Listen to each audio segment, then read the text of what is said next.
A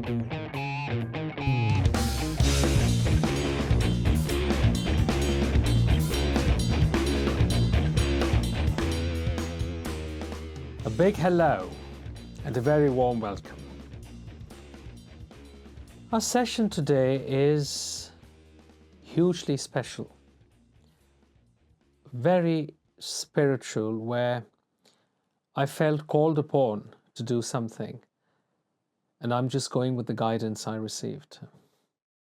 This wonderful man here, Dr. Wayne Dyer, I can see clearly now. It's one of his last books, which has guided me and helped me immensely over the last few years, especially after Wayne's passing.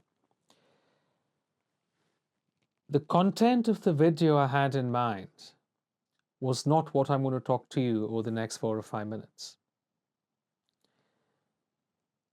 I felt hugely guided and called upon an hour ago to pick up this book. That's exactly what I did.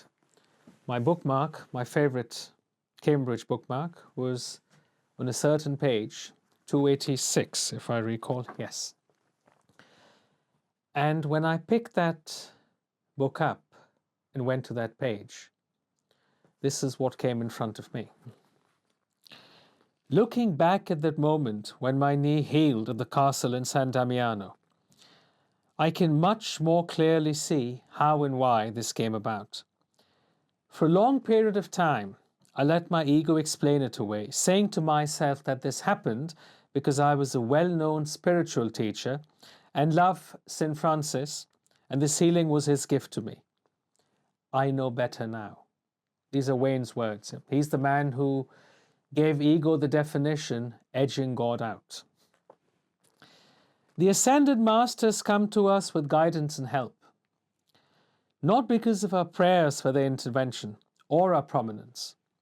They come to us when they can recognize themselves in us. I'll say that again. The Ascended Masters come to us when they can recognize themselves in us. That moment occurred when I put my ego aside, spontaneously offering assistance to a frail man in need, without thoughts of any problems that might present to me.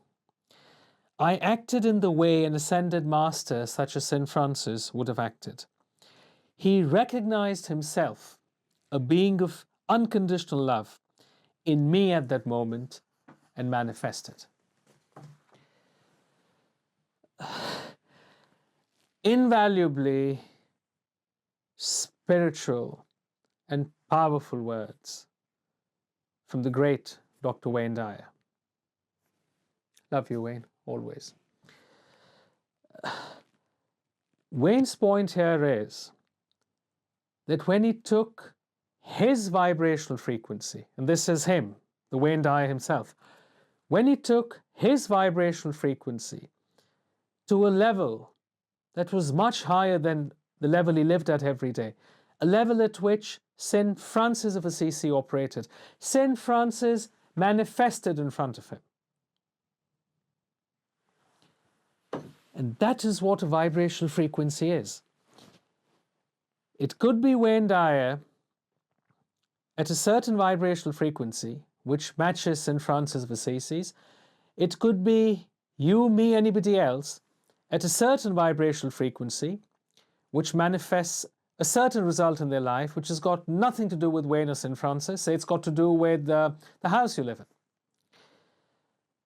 The fact of the matter here being that whatever manifests in your life, whatever physical result or outcome you have, is nothing but a reflection of the pattern in the subconscious mind. And the pattern is measured in terms of a vibrational frequency. At any one point, for any one matter, you cannot be on 2 different frequencies. You cannot at the same time be at a frequency where, let's say, your net worth is $100 million and it is $20 million. That contradicts the fundamental law of nature. That is the point Wayne is trying to make as well through a hugely personal and spiritual experience. The story he's referring to there on page 286 goes back to page 282, 283, where he goes to an extremely holy house in San Damiano, where he's got to go up a pretty narrow staircase and his knees aren't the strongest at his age. And he sees a young man called John Graybill, if I recall correctly, who had braces on his knees in turn. So Wayne goes and gets the guy on his back and just whizzes up the stairs. And his wife, Marcy, he mentions, and other people are completely taken aback that how can somebody like Wayne with such not very good knees actually do that? And Wayne says he has no idea where the power came from, but he had an apparition of St. Francis. And obviously, that is where the power to move beyond sickness and illness came, because Wayne's vibration for those few minutes was so abnormally high. I love this example. I've read about it God knows how many times over the years, but the guidance I got to share it with everyone who watches this video was only this morning. And that's why I've gone and done what I felt I was guided to do. And if you can take away from this that anything you want to manifest in your life must first be a pattern at a certain vibrational frequency in the subconscious mind, in a very brief way, you've understood perfectly how manifestation happens. The second part of this session will focus on what I'd originally planned to start with. Have fun till we speak next.